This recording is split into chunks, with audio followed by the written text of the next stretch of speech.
पुणे शहरात private hospital खूप चांगले होतात, बेस्ट होतात. पण सरकारी हॉस्पिटल जे आहेत त्याची दुरावस्था तशीच का राहते? ह्याच्यामागची काय कारणं वाटतात आपल्याला?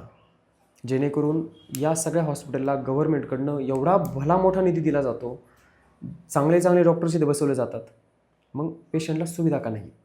खरं तर हा प्रश्न खूप अवघड आहे. म्हणजे तुम्ही हा प्रश्न विचारताय, याचा प्रश्न उत्तर असं अवघड आहे. परंतु मी आधीच तुम्हाला बोललो, की मी फार छोटा कार्यकर्ता आहे. तुमचा प्रश्न अगदी उत्तम आहे.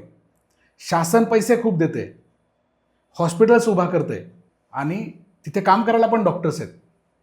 पण आपल्याकडे लोकसंख्या प्रचंड आहे, रिक्वायरमेंट खूप आहे, मनुष्यबळ कमी पडतं, कदाचित हलगर्जीपणा होऊ शकतो किंवा तेवढ्या लोकसंख्येला हँडल करणारे मॅनपॉवर जमा होत नाही आहे. आणि दुसरं एक असं उत्तर मिळेल की प्रत्येकाने जर प्रामाणिकपणे काम केलं तर सगळ्याच गोष्टी चांगल्या होणार आहेत. मला असं वाटतं की मी जर पुढे आलो तर मला प्रामाणिकपणावरच मी जास्त काम करणार आहे.